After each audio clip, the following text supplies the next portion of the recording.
Now we're going to do number 13, GSS number 7. This is going to be the intermediate version. So there's our problem. So basically this is the same thing as the beginner version.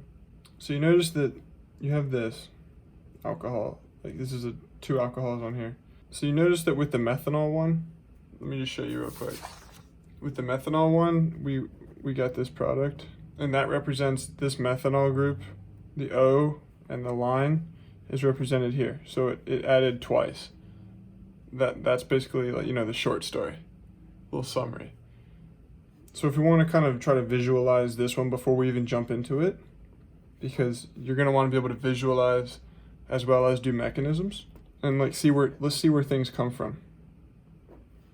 So this part here represents that, and like these O's, they add in the same way as one of these O's would. They added down into here, the carbons. So that may have made no sense at all, and I apologize, but the mechanism makes a lot more sense. So really, if you're confused on like the first step, it's like, what do? You're an acid because you have your H+, that's how you know, and you have a carbonyl and you have lone pairs.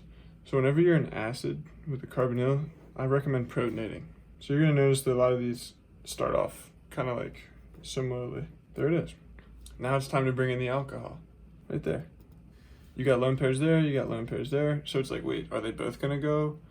Try to make like a weird thing, or are they gonna go one at a time? Well, it's just one, because you don't want 2 things attacking at once. We don't really draw that. There, equilibs. So you have your OH, I just moved it over to the left. I like to represent it just like that. So you can really see that this thing just added right there. Now you have this, the positive charge, that's important, and then the rest of the structure. So now it's time to get rid of that H so we can get closer to this thing.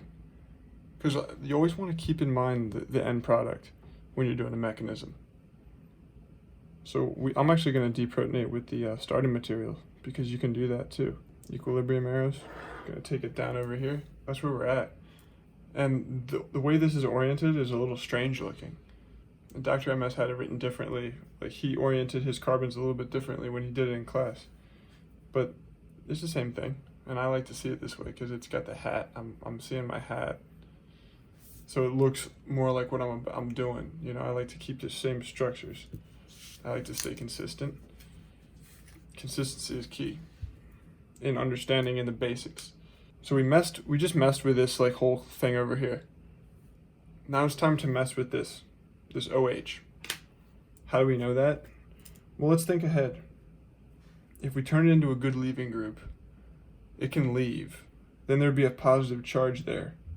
And then this O can attack that carbon. And then we'll basically have our structure. So let's give it a shot. And the reason I know that this happens is because I've been doing this mech for like 3 semesters now.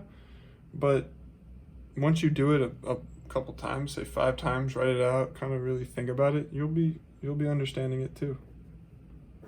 Don't sweat. All right, you got your water. There's that. It's a great leaving group. You got water's leaving group. It bounces, equilibs. So you've got water now. It's a good reminder to draw those. We've got little lones, so we can bring them down to show a resonance form. So I kind of drew that a little bit small, but I basically turned this OH on the other side so I could fit it without running into this crap up here. So that's the resonance, which would need to be shown. You need to show every res form. So now in order to get one step closer to our product, you're going to want to bring this thing in. The O attacks the carbonyl.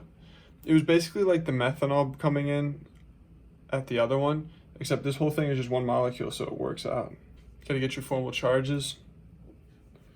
And basically that's all. Now we just have to deprotonate. And we can use water because it left up here, so it's in solution. That's your product.